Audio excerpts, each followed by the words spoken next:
Sean, Hello, how are you? I'm doing good. Good to Um, hear. You can hear me okay? I can hear you. Okay. Is it okay? Yes, can you hear me all right? I can hear you great. Yeah. Great. How's it going? Good. Good. Yeah, no, thanks for inviting me. This is great. Good day. It's Friday. Happy Friday. Yeah, yeah. I don't know if you want to do video. I Yeah, do sure. the whole Sorry. video. I don't use Zoom that often. At work, we're more of a Teams shop, so I'm kind of Okay. getting used to the interface, right? Yeah. Yeah, that is the holy war. It's like Teams versus Slack versus Zoom, like Yeah. the never-ending Web 2 war. Right. Gotcha. Yeah. No, we're a Teams shop. I mean, even at Suncor where I work, right? Like they've converted all the telephones actually to a Teams infrastructure, right? So we don't even have physical phones anymore. It's all Teams. Oh, wow, telephony, huh? Just Yeah, straight over. yeah, Like they used to call it VoIP back in the day. yeah, Now it's just yeah. now it's just audio Yeah, or because we calling. had the Cisco voice over IP phones, right, for years, but they just with the pandemic, when we flipped to Teams for Hmm. meetings, Yeah. they just flipped the whole thing to Teams. Yeah, Wow. Cool. yeah, yeah. It's Great. cool. Yeah.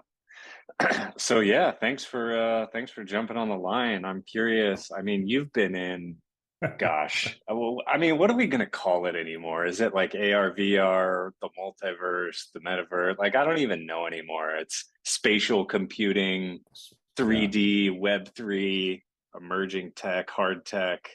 We just call it like putting the internet in the real world or something. I don't even know. It's just so, but you've been doing this for, gosh, what, 15 years, maybe before?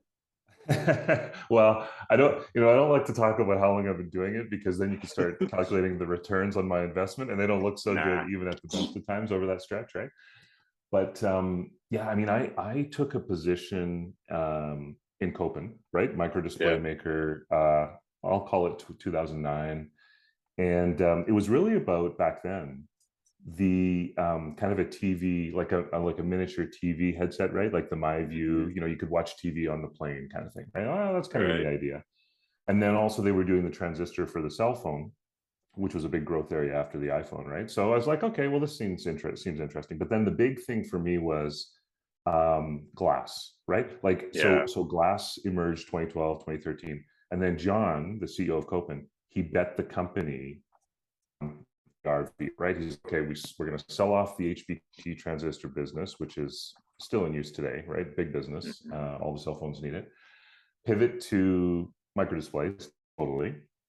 And Yep. the backstory on that is, at the time we didn't know that, but he had the socket win for glass version two, which was going to be you remember the barges, right? We were all going to walk onto a barge, get fitted for our glass, and like, it was going to be huge.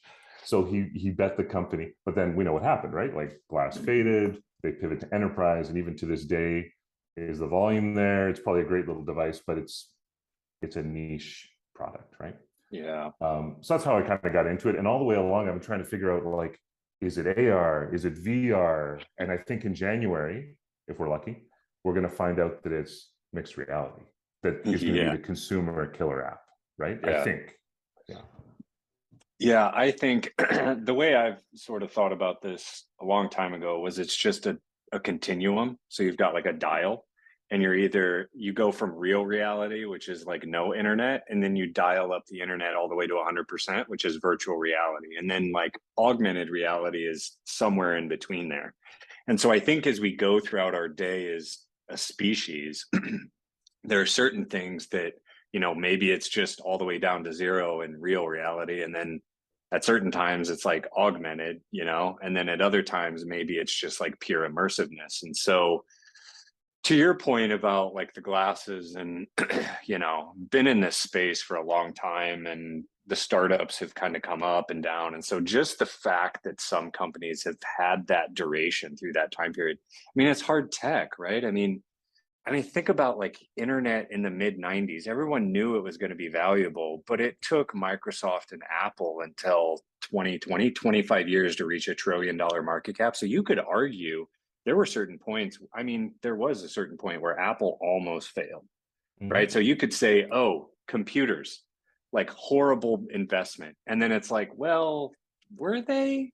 Like you just needed to hang on until all of the components, subsystems, user experience came together, and we're at that precipice.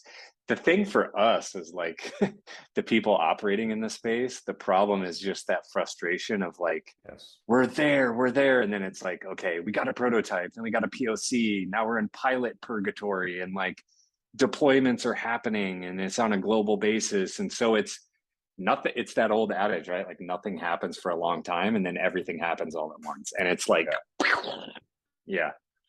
Well, and to your continuum point, I mean, one of the hard lessons I've learned is, when you first get in touch with the industry, you're thinking Iron Man, right? Like you've got this visual of the Hollywood AR experience, right? And awesome.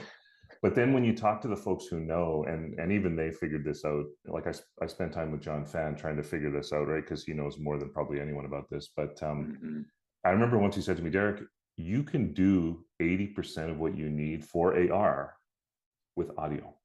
Yeah. So they got to the realization of like they were trying to put a display on a pair of cycling glasses to give the rider data. But what they learned was the disadvantages of, you can go into cognitive tunneling and distraction, and do you get the right image when you need it? Well, you can do most of that with audio, right? Like in series proving that. And then the question is, Sean, is it AirPods, which is a huge business right now and very valuable, or do we look at the headset industry as, wait a minute, 60% of the world, call it 50, needs vision correction of some kind. Yeah. The traditional eyeglass form factor has huge advantages because half the world's already wearing them if they want. You can do contacts, I can't. And the mechanical envelope gives you lots of space for a battery. So now you can go all day, right? Like, and actually Solos, I don't know if you know about Solos, but it's a bit of a startup that's doing an audio glass out of Hong Kong. It's a spinoff from Copen.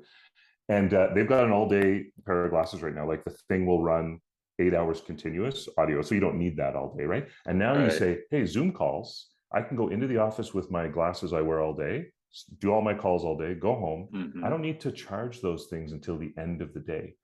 So for me, rather than AirPods in and out, it's like my glasses are an all-day device. Then you take the next step, which is, okay, we got the audio AR, which is 80% of the way there anyway, for directions. Maybe you throw a haptic on there for nudging people. In a few years, let's put a little display on there and just inject a little bit of visual, just carefully and slowly with the consumer, right? And we're all talking consumer here. Yeah. I think that's the path. I think the audio is a huge opportunity for AR. Huge. Yeah. Apple's proving that, right? Yeah, right. Yeah. Just by itself, I mean, the main feature, we removed a cord. And like, I mean, one of the most successful products of all time that nobody really talks about, because it's like a $200 little thing you can shove in that fifth pocket of your blue jeans. Yeah, but John's got there's a slide that shows the AirPod business like 30 billion. It's bigger than some of the big tech companies combined, right? Like it's a huge business.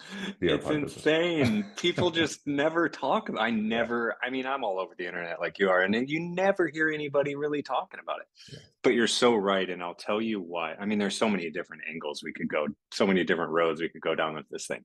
But the audio thing for me is so important. Like as a consumer, two reasons. One, when I was a kid in high school, I had one dream: to get rid of that Sony Discman with the CD and the headphones while I was like lifting weights or running. Cause I would literally run with the thing in my hand and like trying not to skip. No skipping. So my dream was like, put the MP3 player in the headphone. And we finally got that with the watch plus the AirPod. Yes. And that to me was like, we finally unlocked the magic moment, and it took 25 years. Oh my God. But the bigger thing for me, and this goes to accessibility, is I have a friend that I've talked to for the last, 10 years, and I'm trying to get him on the show because I want his perspective out there more. He was a software engineer by trade, computer networking, but we are sighted and he is not. So he's blind from a very early age. So for him, he writes this blog on accessibility and that perspective where we take our vision for granted so much just surfing the internet because it's all text. It was one of the things I was really passionate about with audio when we were doing the story app stuff was the internet is deathly silent. like, where is the sound? And just our intonations and voice, which is why I think podcasts are so popular. It is a translator of emotion from one human to another that you don't get through text. So I think to your point, like 100%, when you combine that audio intonation and emotion Mhm. with the visual aspect in and around your world with like the heads up display, right? Like a little extra helper. We have gone to like augmenting humanity. And then the last thing I'll say on the audio thing, I was working on this video platform and the network operations center was in the office and the live streaming team was there. And I used to watch a few of the team members. They would have one headphone in. This is before AirPods dropped. So it was like your headphones, but just one in, Yep. and it was always in. And I realized, I was like, man, these guys are so smart. They're creating a soundtrack for their entire life. And Okay. like they're walking through the office and they're just listening to whatever, Yeah. classic, hip hop, rock and roll, whatever it is. Crazy. Well, and it's a good point. Like audio, the other thing that's not understood well about audio, and when it comes to AR, Yeah. again, back to the Iron Man thing, right? Like the consumers being fed this expectation that we're going to be able to have this Iron Man experience. There's a huge problem though, right? And John has educated me on this. The F-35 helmet is the pinnacle of AR on the planet, right? Yeah. It is nothing else can touch it. The pilot uses it and he gets, I'm done. Like I'm done with this thing, right? Because the Mm, cognitive load on mm, the human mind with augmenting overlays, like putting digital data on the real world. And we'll get into the optical see-through, video see-through debate maybe a little bit later, because that's a yeah, huge yeah, debate right now, right? And I've got yeah, yeah, a strong opinion there. That's a trained pilot with a $400,000 device that's yeah. customized for him or her. A consumer cannot take that kind of cognitive load for the AR that we're all thinking. Now, Right. audio, totally acceptable. Humans can easily accept audio augmentation. It's Interesting. almost natural, right? Visual Interesting. augmentation, um, you can, like, I even have a pair of those glasses, the cycling glasses, and you can get cognitive tunneling very, very quickly. Even on your phone, you can. It's like you're Yeah. you're walking on the sidewalk, you get, and all of a sudden, oh, I'm at a crosswalk. I better be careful here, right? I better check both ways. Yeah. So the video AR or the audio, the visual AR, it's a challenge, and we have to introduce it, I think, very slowly into the devices, right? Because we Hmm. do not want anyone getting hurt or killed because of Yes. cognitive tunneling, right? Audio, as you say, in the studio 20 years ago, one earphone in, totally, the mind can take it and it works beautifully, right? Yeah. Yeah. So that's a big lesson for me, because we want to jump to Iron Man, Mm. right? It's such a good point, and I don't hear enough of that being said, because it's like vision spec, right? Versus like the actual experience. And I think there is something to be said from just like picking your head up from the Yes. phone and 100%. seeing more, which I think is a benefit. But to your point, it might be a learned behavior where we can only dial up that, that amount of overlay over time. And it's interesting, like how much more tired will we get? Yeah. We will be rewiring our brains Yes. in such a way. And everybody talks about the privacy implications with like the flashing dot, you're recording me, but it's almost like less about recording and more about my personal experience and how much I can take. That's a Mhm. really, really interesting point. Like, have you written some research papers or blog posts on this? Because I think people would be super interested in like going deeper in this area. I mean, Well, I I am. think I've referenced it a few times. I mean, and a lot of my stuff is sitting down with John Yeah. and transcribing his thoughts, because this is where I've learned most of this stuff, right? And so it's in there, it's not called out, and I think he's been cautioning all of us on expectations for a few years now, right? Like since Mhm. Glass. Yeah. Um, and he pivoted me to the audio a couple of years ago, because we need to temper our expectations on what consumers will expect. Now, again, I'm talking AR, right? Mm, I yeah. think that I've heard that Apple's cracked the code on AR, VR, and let's call it mixed reality. Right. And I think that is much more acceptable to humans. Yeah. If you inject some situational awareness Hmm. with an immersive experience, but humans need to be able to feel that they're not totally closed off in some way, right? Yeah. In order for them to feel safe and maybe not get sick. And then you get into, back to your question about research papers, um, video see-through versus optical see-through, because there's a big Yeah. challenge. with a digital overlay on a transparent lens, whatever you want to call it, and the human mind knowing what's real and what's not. If you have one image plane with a combined, video see-through AR, combined image, and it's HDR, 10-bit color, 4K, the human mind is perfectly happy with the Pokemon is there. It's real, right? But when you start trying to do that with a HoloLens type experience, heaven forbid it knows it's not real. And then if there's an issue like latency, something moves, and then the brain's like, whoa, something is not right here, right? Like, and that's a cognitive load that's exhausting and potentially unsafe. Yeah. I watched, so I'm super bullish on Apple as the unlock for this entire thing. And the reason is because they're trusted brand and they've been working on hardware, longer, consumer hardware at the highest quality level, longer than probably anybody else in the computer space, right? Like Microsoft was mostly focused on the software side and the operating system for so long. And, with the new CEO a few years back, moved more into the hardware space and have done leaps and bounds. And Google's gotten into it too, of course, but they started as the search engine. So it's like they just have all this years of manufacturing experience, the user research studies, and they've been building their ecosystem towards this path. I mean, Tim Cook it's been no secret. I mean, he's flagging healthcare, cars, and AR. I mean, it's like once you get so big, there's only one way to grow, and it's you got to go after the biggest markets in the world, which is humans. And so it'll be interesting to see what ends up happening with the AR, because I agree with you that I think AR is the big thing that I'm super bullish about. But like the watch, right? At first it was like, get your notifications. And people were like, it's way too much. And it turned into the health device. Yes. So will the glasses, like the number one use case, will it be a health device? Will it be, you know what I mean? Like that more human side of instead of just information, what does that information mean for me as a real user of this product? What do you think?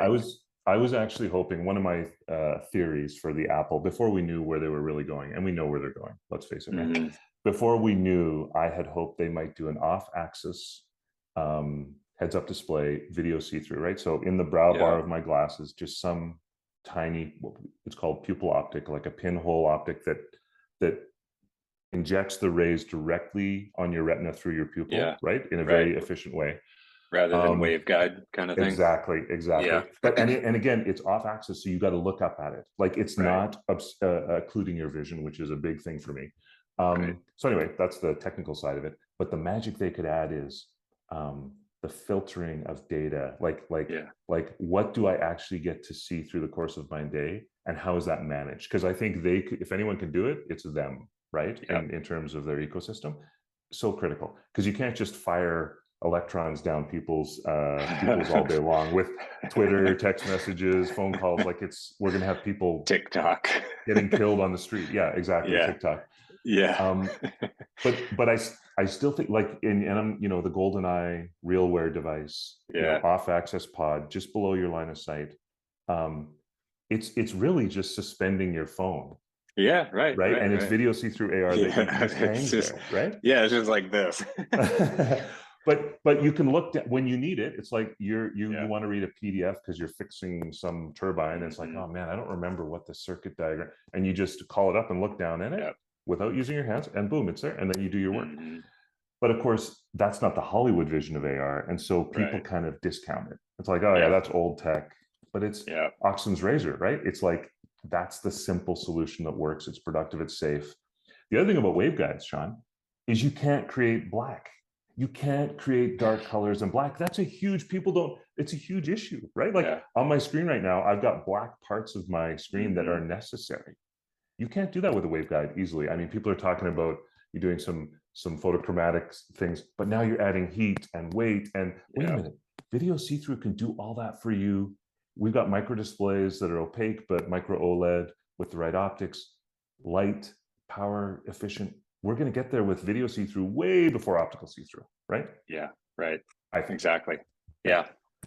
And I think one of the things that hit me pretty hard, this is back in my Pixel days. We were building this big video platform. We combined a bunch of, it was a private equity, like a bunch of startups together to do the whole workflow, right? From ingest, transcode, encode, yada, yada, yada.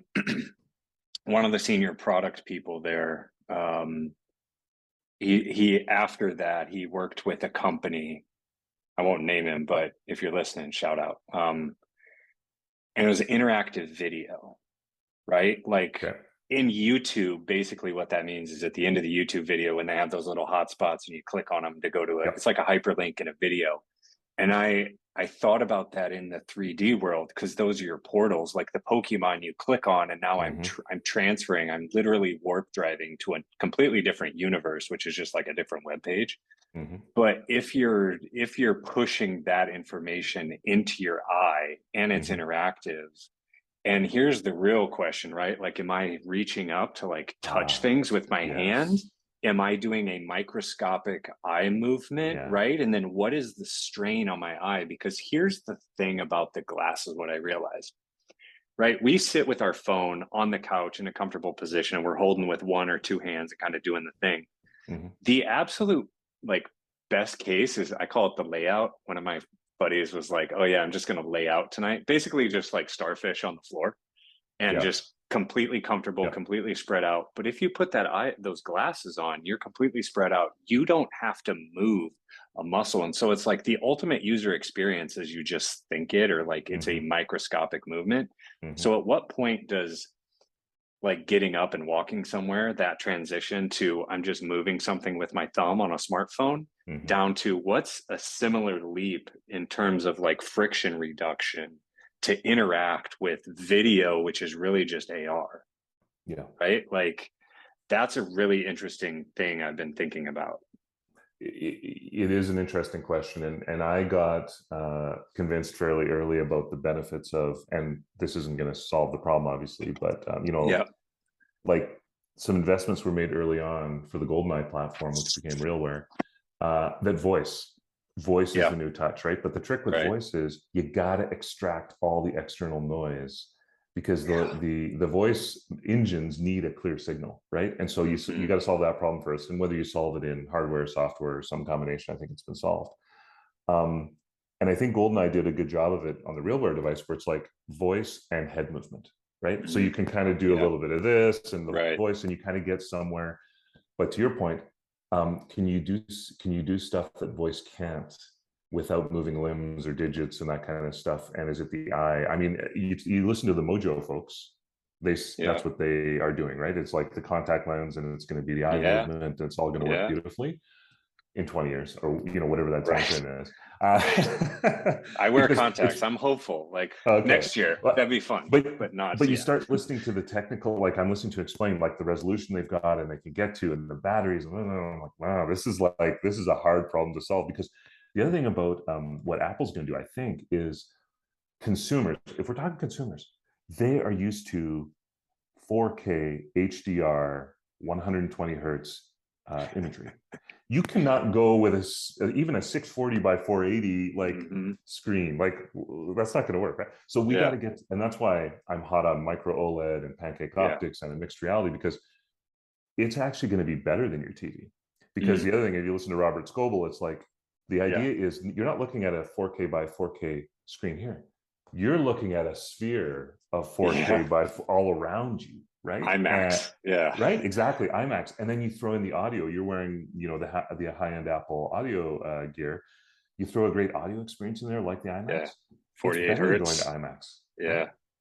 Well, that's the thing. Like I was listening to this audio engineer the other day, and he was like, 44 hertz, most of the stuff on the news. 48 hertz, really good sound quality is what people try to do. But the problem with social networks is they downsample you to 44. Which is why the audio on social doesn't work so well. But there's some encoders out there, when they compress, if you let the encoder before you upload compress, the audio will sound a little better. But that's the other thing to the audio experience is like, right? It's like, it's not enough for me to just have a new experience. It has to be a better experience, which is so hard, and why this stuff has taken so long, because my audio needs to jump from like 2-channel or like mono channel, or like needs to go to 7.1 or 8.1 surround sound. Then you need to up from like 44 to 48 hertz. And then to your point, you need to go from because the standard now is like 4K HDR, Yeah. and now Yeah. you need to jump up to 8K, an inch from your eyeball, Yeah. and yeah, so, and then you have to bring size, weight, and power into the Yes. equation, and then wear it to the point. And I think these, the reason they're so heavy, I think Apple They're is training it. testing Yeah. how, and training Yeah. on how much can you take, because they test everything in Yeah. production. You just don't know it. Yep. They're Yep. so good at that. Yeah, it's going to be wild, and it just feels like, yeah, I'm excited for it. Are you going to pick up a pair of whatever Apple drops? Oh yeah, always. Like I've got on my bookshelf, Yeah. I've got all of I've got some prototypes of the cycling glasses and the audio stuff. I like to own some of these things. AirPods have been a bit of a disappointment, right? Like mine are now Really? crickling and crackling when, I'm like, Yeah. so I don't even Hmm. wear them half the time. And Yeah. I wear glasses. So Sean, Yeah. the spectacle platform for me, it just makes so much sense. Because if Yeah. I had an all-day pair of glasses with Yep. a great audio experience, I'll put them on in the morning. I'll wear them all day because I'm on Zoom, not Zoom. I'm on Hmm. MS Teams calls all day anyway. So now it's just a natural login, and I'm on the call with my Hmm. external speakers, right, firing into my ear discreetly, and I've got noise cancellation built in. So maybe I Hmm. just wear those glasses all day. Then you throw a little display, and actually the optimal would be four of them, right? So one on the two on the top, two on the bottom, very thin, small pupil optics, and I either look Yep. up or look down for that data, and it's natural, right? Hmm. But that's all AR, right? Like that's all doing a little bit of augmentation during the. But what I'm really curious about is this mixed reality experience when you get into the neural radiance fields and all the content Apple has on us. Here's a question for you. Yeah. Apple mixed reality, 4K by 4K HDR, 120 hertz, great Dolby Atmos audio, the whole thing. Can Apple recreate Christmas of 1985 based on my photos? Probably. Yeah. Yeah. Probably. And what is that worth to a consumer? Can Hmm. you revisit your trip to Hawaii from 2016 in a sense, Hmm. rather than just flipping through photos or these curated streams we get from Google and Apple about it's a little bit of Hmm. music in the background, some Yeah. fading. Could you level up our memories with a mixed reality device? Like what's that worth? Yeah. Right. And then you Now get to you're, sporting events and concerts. yeah. Yeah. Now you're speaking my language, man. Like this is, look, I'll tell you, me and it's like I'll call him my brother, one of my creative brothers, the most creative dudes in the world. We've talked about physical objects store memories. Um, I do agree that's where things are going, like photogrammetry of your past. But here's the thing, right? Like I was looking at AR Kit, the latest drop over Mm-hmm, this mm-hmm. summer, that, the latest version of iOS, AR Kit, all that stuff. In order to like 3D-itize a physical Yep. object, I need to take 84 high resolution images from my phone and then put it on a turntable where it doesn't, Yeah. it doesn't move up, down. And so that has to become much better. And then to your point about like street maps and everything else, like you need all the other glasses capturing the different Yes. perspectives at scale, billions of consumers over a decade, in order for you to step into that immersive world in the past. So it could be, here's the game, right? So I start Yeah. thinking about gamification and Pokemon Go and all that, is like your game is to unghost the world in 3D, which is you've taken 40% of the picture of your environment, and the eyeglasses are scanning Yeah. LiDAR and Yeah. it's doing the whole thing and the All the mesh time. and all of Yeah. that. Yeah. But you're missing a piece. So why don't you walk over there and ding, and now all of a sudden you get some kind of bonus for it, which gives you like Apple points and you close your ring on your watch. Yep. So I don't know. We'll see where it ends up. I mean, it's such a hard bridge because all the cool stuff is at scale, but Yeah. how do you get from just one person to a billion and continue to manage that use? The retention is the hardest thing Yeah. in tech. Yeah. Well, and I think, and you raise a good point about scale, right? We've all been playing around at the edges of AR and even VR to a certain degree, but let's say AR, like Vuzix has got their little thing going and RealWear's taking a shot at it. And like no one's really getting any scale. I mean, Yeah. Apple's got scale with the AirPods, but it's not really AR in the context of what we're talking about here. But Right. Apple can pull off another iPhone moment where they lay the groundwork for some scale, right? And I think that's what everyone's hoping for with the headset is they're the first ones who can lay some groundwork. And Meta's trying, but it's the Meta thing is more about a gaming evolution to some metaverse concept that no one really understands. I think Apple's going to say, well, they've already said that. We don't use that word, metaverse. It's experiences, especially it's not content. now. Yeah, especially not now. It's content and experiences and magic. It's magic. Right? Like that's Apple's thing. It's magic. Right? How did they recreate Christmas of '85? Like, how can I walk in my living room in 1985 with my little brother and my parents when they were young and this jingle bells in the background? How did they do that? Right? Like, and it's not going to be perfect, but it's like it's a level up experience of your photographs, right? Yeah. And I just want Chevy Chase to show up. You know what I mean? Where is that guy anyway, right? No one's heard from him. Yeah. It's like he just goes back in time and inserts himself into everybody's Christmas. It's like do a partnership. That would be amazing. But think of the App Store. Think of that App Store now, right? Like now it's and some people remind me, Uber was not even an idea until we had the smartphone infrastructure to do that, right? So now we have the headset infrastructure. What are the developers going to do, right? So developers it's super cool. It reminds me of one of my friends. He was actually my first guest on this show, and his name's Antoine. And for the better part of years, he's more I'll just call it user experience, like the feeling side rather than the engineering side, more of the creative than the engineering, right? And he has his own agency and he works with a lot of governmental folks. But one of the things that he's done in his free time, right? Like where the smartest people in the world spend their free time is where the rest of us will spend our time in the future. He has been testing wearables. Like all the rings, all the like wrist worn wearables, all the devices, the Snapchat lenses, all of this stuff. And he's a big cyclist. So to your point about the cycling glasses, I mean, it just kept reminding me of this. He would go out and ride, and he's got a big idea of like how he thinks the wearables revolution will play out. And sort of like he wants to start prototyping something. But it's interesting for him because I asked him, what is your experience afterwards? And he said, I do actually go back to the recordings I took on the Snapchat glasses, and it really is memory. Because he's like, I forgot that even right after the ride, he's like, I forgot about like this thing, and there was like a car here and like this interesting drive journey. So he got to re-experience his own content. And I didn't quite pick up on it until I started doing some of these shows, and I actually enjoy my own content. Like I go back and I watch it, right? Like I vibe with this stuff because I'm not going to pick up everything that you say right now. And so I listen to it, I read it, and I listen to it again, and it soaks in more. And I'm like, oh, this is like super fascinating. So I wonder if, you may be onto something even more powerful than we can even imagine. The fact that you go back and relive some of these things, because it's more immersive than just a photo that we lose because there's 10,000 of them in my camera roll. Exactly. Well, and that's where I was going with the Nerf stuff. And I'm oversimplifying because I'm not the engineer. I'm just the idea aggregator, right? I mean, I've got streams of images in my iPhoto, which it looks like 20 of the same image because of, for whatever reason, I took a bunch that are very similar.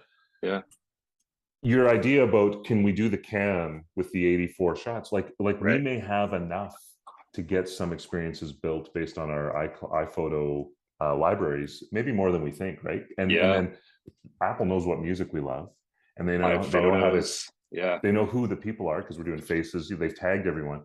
So can you start to curate experiences, and then when you're reliving those memories in an HDR, 120 hertz, 4K, and it's around you with situational awareness, right? Like you could still got some peripheral awareness, and it's just a better experience. Now, as I've learned from some of the folks, we could do that in the lab, Derrick, but is there value for the consumer?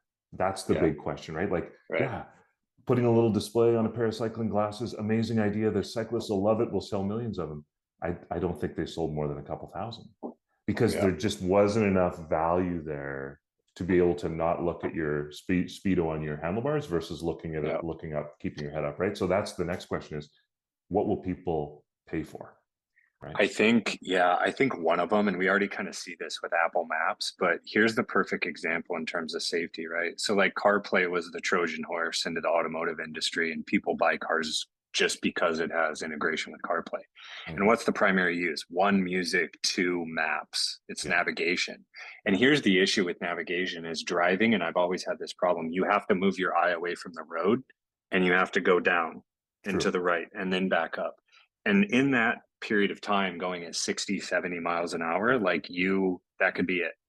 So for me, like, Apple's going to have this constellation of apps. And I think that's one where now all of a sudden I don't have to really care about, I can leave my phone at home. I can get into any car Hmm. and I can understand where I'm going and then immediately jump out of the Uber and it's given me walking directions as well, Yes. direct to the person, direct to the like milk brand I like on the store shelf. I mean, I've seen Tim Cook retweet, forget the guy's name. It's like a small development startup in the UK, I believe, where it had on the phone, you'd go down and it would give you like the walking directions straight to the discounted Yeah, price point. Yeah, it was a yeah. younger chap.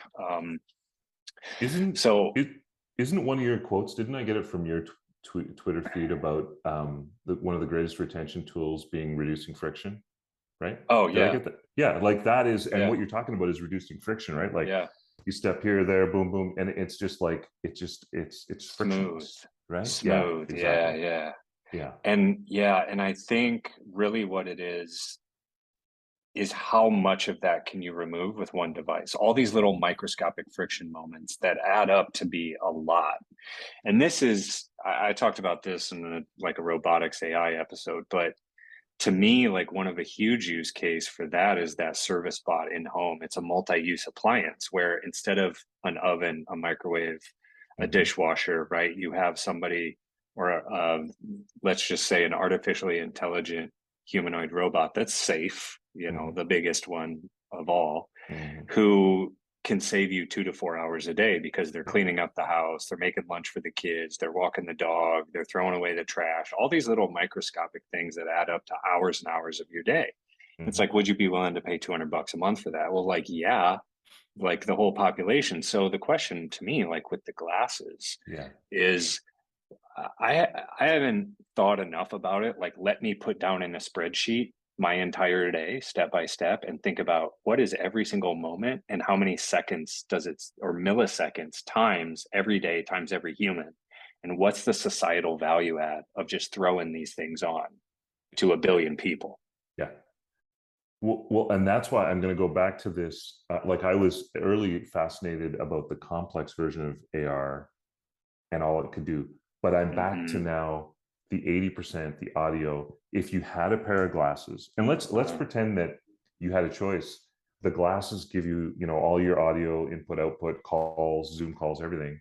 You're not taking them on and off. You just wear them all day. Yeah, Maybe you don't even want to wear contacts anymore because you're augmented. You don't get the same functionality, and you spend more time doing stuff wearing bumping contacts, into stuff. right? Yeah, be bumping into stuff. That's the real problem. Is like I can't leave my house. But with the glasses, like we get you your prescription and you got audio Yeah. glasses, no Oh yeah, imaging, yeah, no visual, just audio, yeah. right? Now it's like people that were wearing contacts. No, no, no. I'm back to my glasses because Glasses. I Yeah. don't take my phone out of my pocket on the way to work anymore because my wife calls me. I just answer it audibly, right? Directions are spoken to me as I walk to work, and I'm not taking my phone out of my pocket very much anymore. So then it's down your path of we've just reduced a bunch of friction, Hmm. right? By wearing Yeah. just an audio glass. And I think Meta and Google are going to start doing the camera thing. So audio glass, Yeah. and then let's record the world while Sean's walking around, Right. right? So Yeah. they're getting some benefit out of it, and the consumer's getting benefit out of it.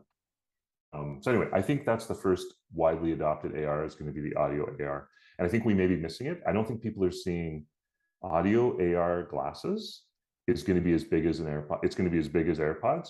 It Yeah. might actually be bigger than AirPods because Hmm. AirPods are not comfortable for everyone. And Hmm. if you could wear something all day versus in and out, I think you'd take the all day spectacles. Yeah.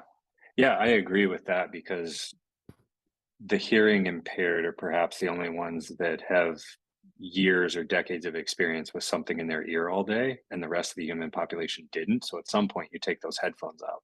But the glasses, you've got decades of humanity wearing them all day, every day. So I agree with you there. Here's my question though, like shifting to the more immersive, like VR stuff. Sure. How do you think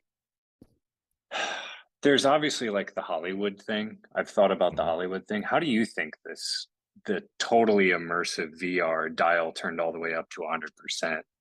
What do you think that's going to be like? And is there any bridge between the VR piece? Because all of us practitioners, we just talk about it in one breath, but that's a giant experience leap for the user.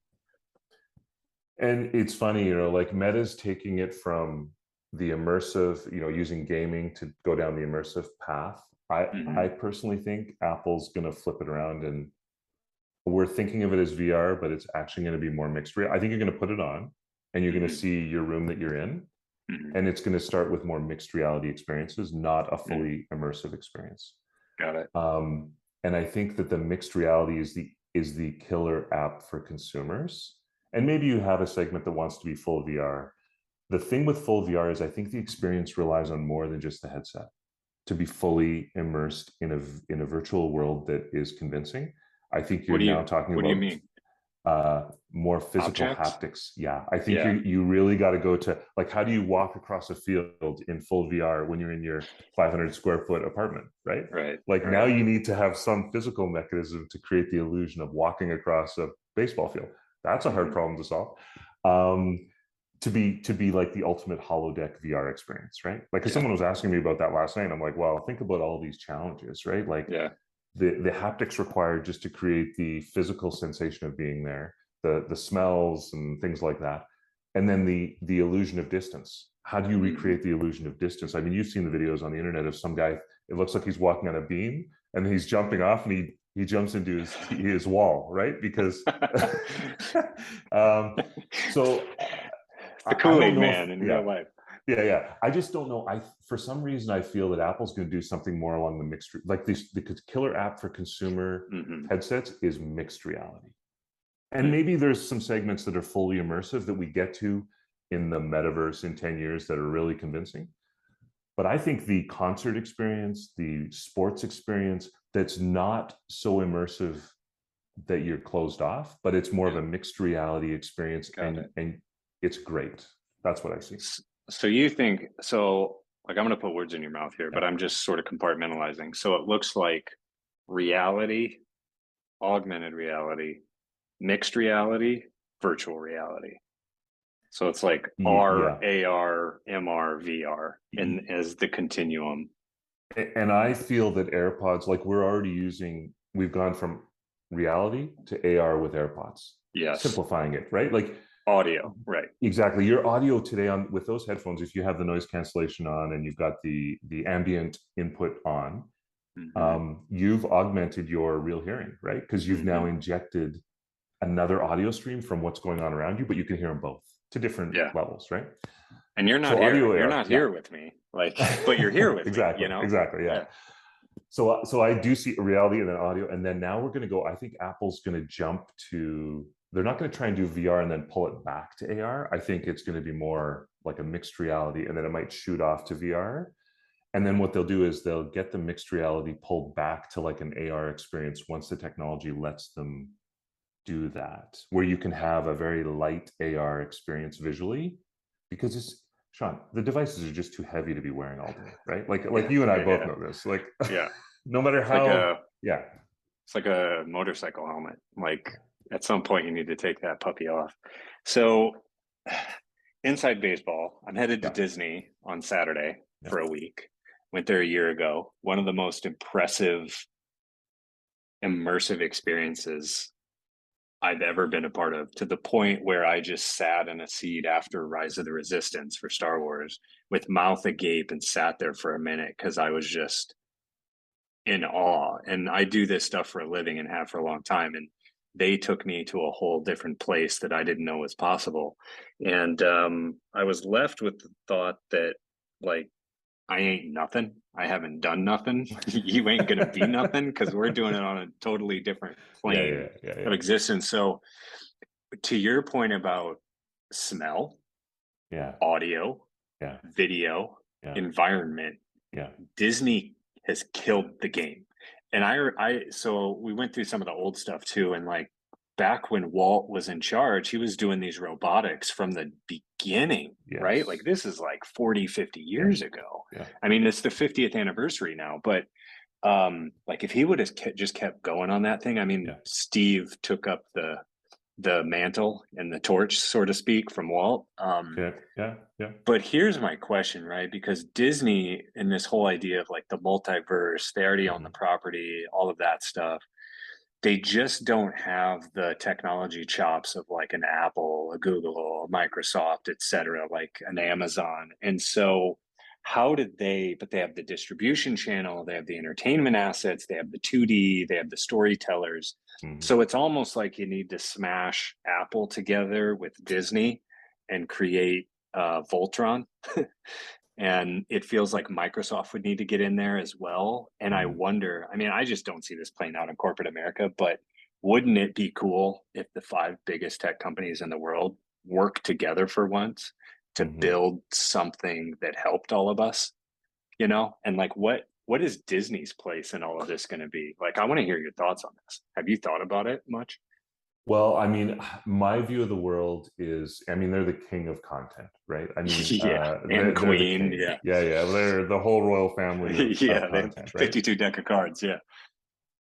I don't know what you I don't know in terms of the device, as you say, are they there technically? I don't know. I have an idea of what the technical requirements are for the visual, right? Like in my Mhm. head and talking to people. And I think Apple's in the best position to provide the device, right? Right, right. Now, now, is the Disney experience a park or controlled environment experience, or is it Right. something that you think could be done in a home for an individual, right? Like it sounds Has like to it be. was okay. Has to be because that's the only way you jump from attendance Scale. You got to, traveling yeah, yeah, to billions. yeah. So you've So got to figure out that in home. you think you could do what you experienced in a house then? It's not like it required platforms and all kinds of crazy mechanical devices that could only be done in a controlled environment. You think this could be done somehow in your house, maybe? I I think that's the end game. Hmm. And the question is how do we create it? What are the leaps? What are the problems that need to be solved in order to create it? Because to me, that's end game, Yeah. you know? So in I'm walking 2018, around in Star Wars all day, every day, yeah. but it's just my kitchen, you know? Well, exactly.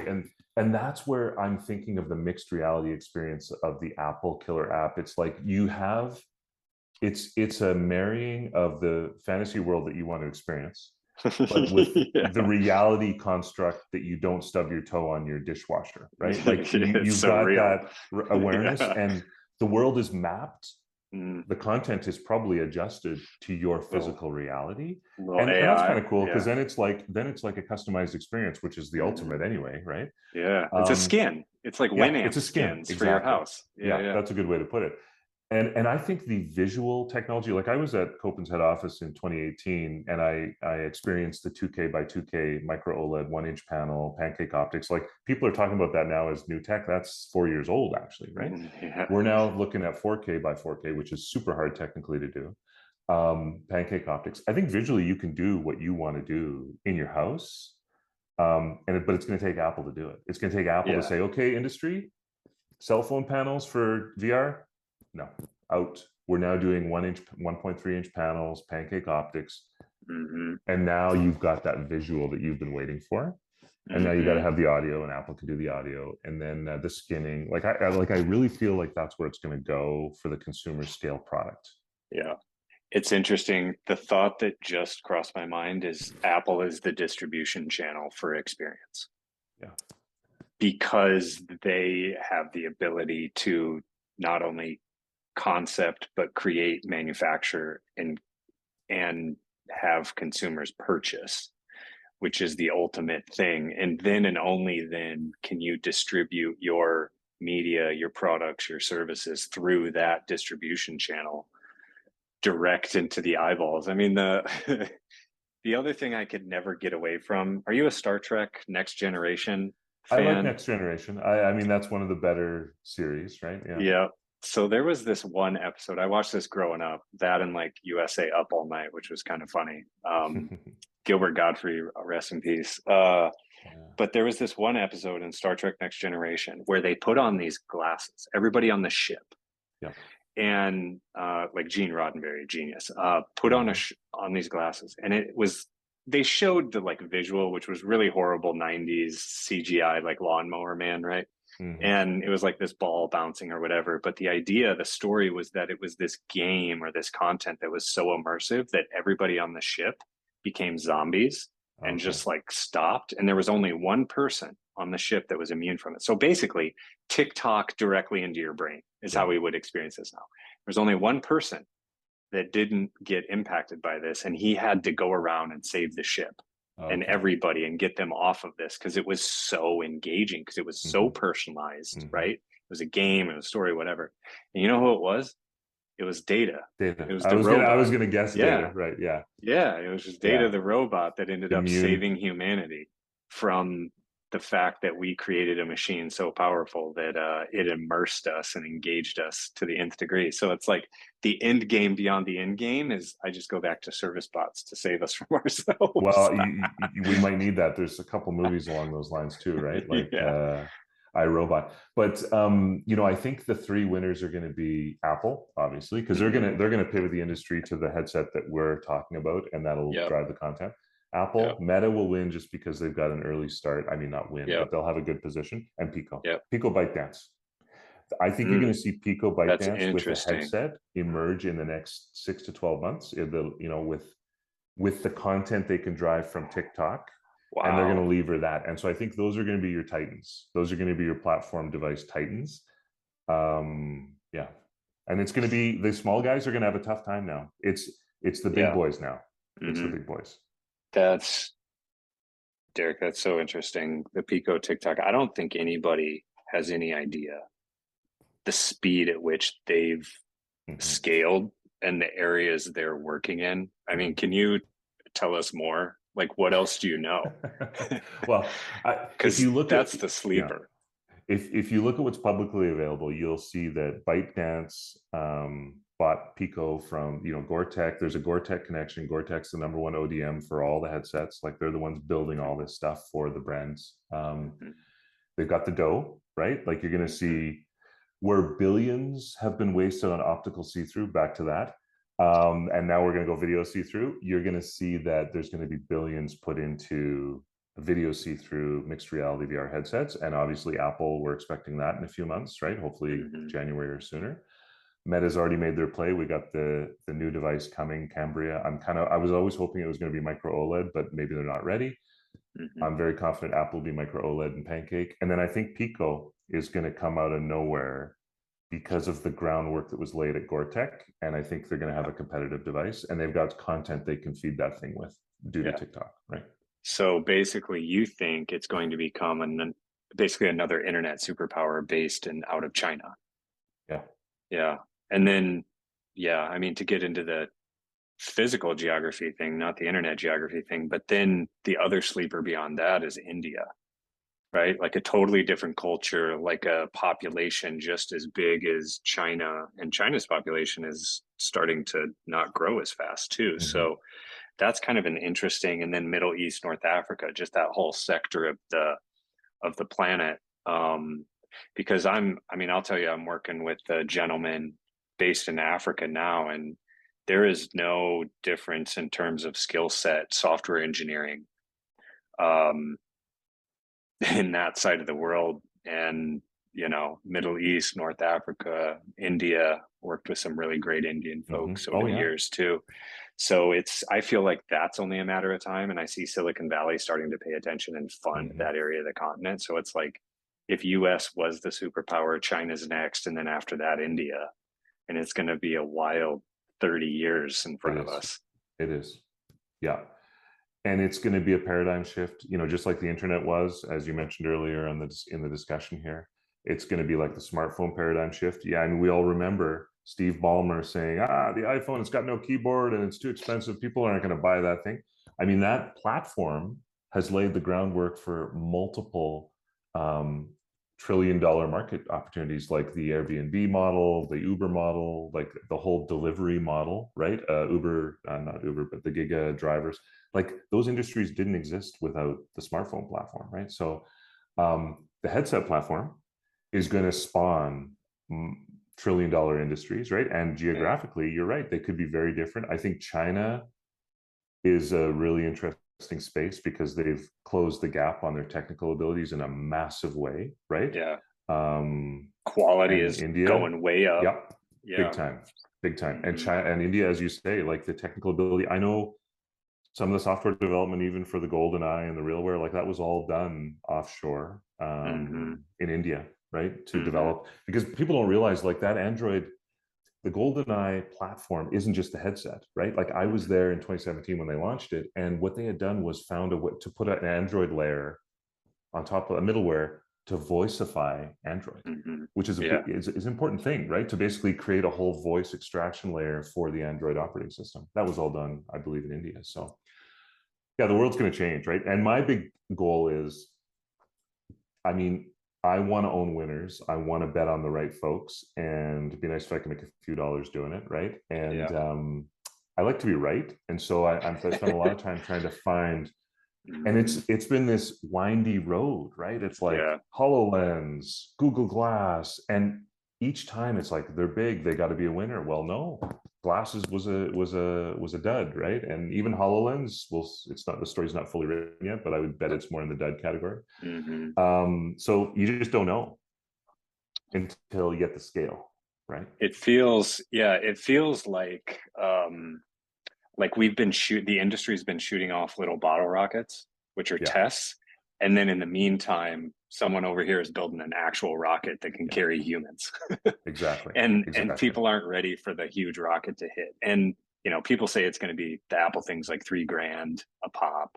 And it'll probably be, you know, that whole fight between like, do we have a tether to the iPhone? Do you need the iPhone? You can't have the cord, you know, internal debate.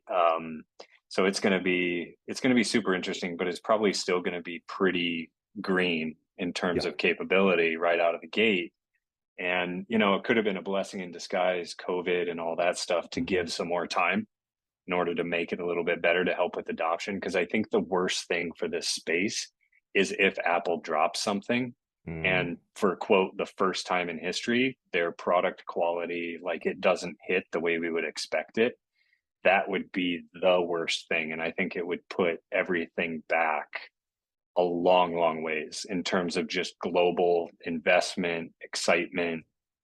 And I mean, it's like the space program, right? Like after the 60s was giant, we landed on the moon, and then it was like winter for decades. And we're finally, it took private company to get us back excited and making moves again. So that's on the fear side, but on the positive side, a lot of excitement. And I think, look, humanity, we are nothing but a set of tool makers, and we're going to continue to build tools until the end of time. And hopefully those tools help people instead of hurting them. Yeah, for sure. Yeah.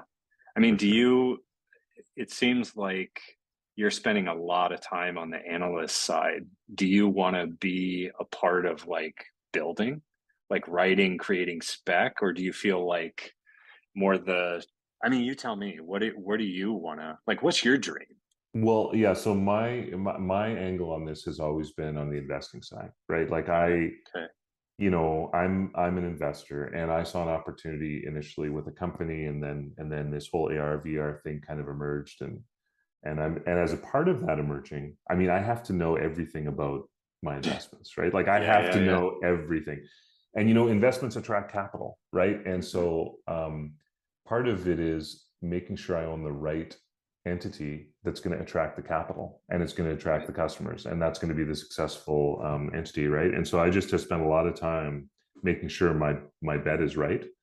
And along the way, you pick up a bunch of stuff, which is really intriguing. And if you're into technology and you enjoy this stuff, it's like, yeah, I think I can understand how microdisplays work. I think I can understand the difference between a pancake optic and a pupil optic. I think I get this stuff, right? And so then you start sharing it with people. And that's the other part, right, Sean, is I just like to share it so people understand it a little deeper. than what they hear on or what they see on CNBC. You know, Meta is Hmm. launching a VR device, right? Well, Right. understanding is important to me, and sharing is important, Hmm. and having these opportunities is cool, right? To catch up with someone who's deeper in the industry and actually probably creating something. I suspect, right? Yeah, I don't know. I mean, uh, look, I think, yeah, and that's amazing. Two things. The first one is to your point about like reading, spending the time doing it. There aren't that many people in the world that have the fascination, the interest, the time, and the cognitive capability to go the duration to spend the years doing it. And so at some point, there's a ton of people that fall away, and there's only so many in the world like you that have that domain expertise with the benefit of history, because it's not like you just read it in a textbook, you've been living through it as you've read it.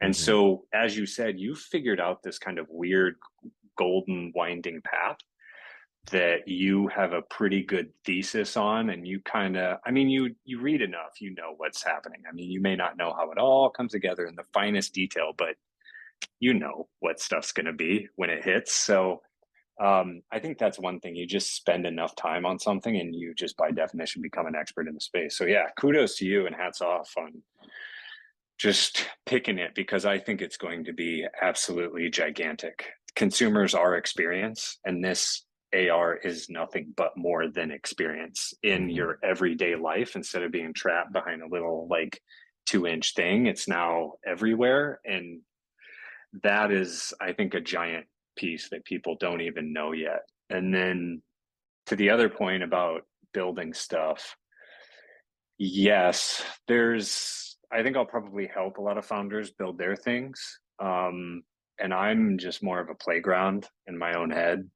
Like I play around with stuff and I'm like, okay, here we go. But I think there's so many founders trying to do their own thing, and there's less people connecting them together, which is what it's going to take. Hmm. It's like build the cobweb or the spider web of the founders and the practitioners and the creators in order to bring together these things, because otherwise they just won't exist. Right. Like it takes talent, time, and money in order for these ideas and these visions to become reality. And I mean, just one, I mean, I go back to like 25 years ago when I was like, I just want AirPod or music in my ears without a Hmm. cord. Hmm. And the next thing I want, which people have tested this already in AR, is like, I just want a ghost runner, which is Yes. me, that I can Yes. run against. You Yes. know, I like to lift and I like to run. And so when I go Hmm. out for a run, it's like, okay, show me what my pace was. Cause I go from like 7:30 on the first mile to like 8:30 on the second mile. And I only Hmm. do like 3 miles when I go. Hmm. But it's like, what does that pace feel like? And can I push myself? And you just, I mean, yeah, you maybe have some numbers on your watch, but Hmm. being able to see that distance and in real time kind of step it up. But Hmm. then what's that experience like running with eyeglasses bouncing and sweat? And Right. so, like, you go down these pathways and you realize the requirement set starts to change for the device. And then the real problem is, how do I make it universal? Yes. It's like Yes. the AirPods. How do I fit every ear? Yeah. And they Yes. kind of do, they kind of don't. And glasses, luckily we've been prototyping glasses for hundreds and hundreds and hundreds of years. Yeah. Well, it's a good point, right? I remember sitting in the office with John, and like I was wearing his prototypes with a display up above, right in the brow bar, beautiful little, Mm-hmm. and I could see it. He said, Derek, you probably can't see it. So no, I can see it. He's like, really? Wow, because the IPD is so different on all the different head shapes, right? That Yeah. even the ability to see that display that you and I are talking about, it's a big technical ergonomic challenge. Um, and that's kind of one of the things that's held it back, right? Is it's a big challenge, and you get back to the audio being most of what you need anyway. But I agree with your point about a visual component will be required, ghost runner, data, whatever, right? Yeah. That's a Mm-hmm. key thing, but it's going to be a little while, I think, before we see it Yeah. in a way that's. And then the mojo, back to that contact lens thing, right? Like, Yeah. cool idea for 2036, right? Like I that's a long way out, right? Mm-hmm. Yeah. Long way out. Yeah. I would love it though. I've Oh yeah. I talked to mean, one founder. It'd be cool if you just pop it in, hard contact lens. There you go. Where do you get the power? I don't know, piezoelectric. It's some mechanical watch gears, you know, Yeah. like miniaturization, but man, that's nuts miniaturization. That's like quantum level machinery. It is. And then, you know, you could get blood sugar direct. Like there's also some sensor opportunities on the eyeball too, which would be amazing because we can't do the blood sugar thing well yet, right? Because of the invasiveness of it. But the eyeball is a great place to get some sensor data too, right? So the problem I have is the resolution. Your Ghost Runner might not look what you think it's going to look like with that particular device, right? Because the resolution might be like 40 by 80 or something, right? But anyway. Stick figure with arms and legs cut off.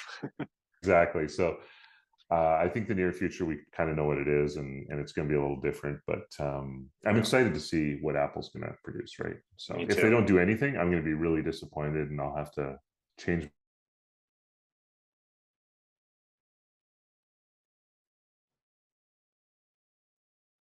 Uh-oh. Internet. Oh no. What happened? Right at the end.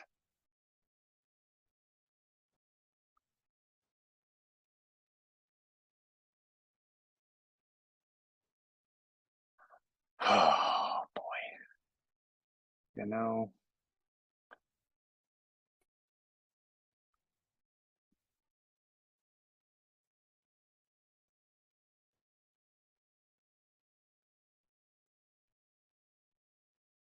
I don't know if you can hear me.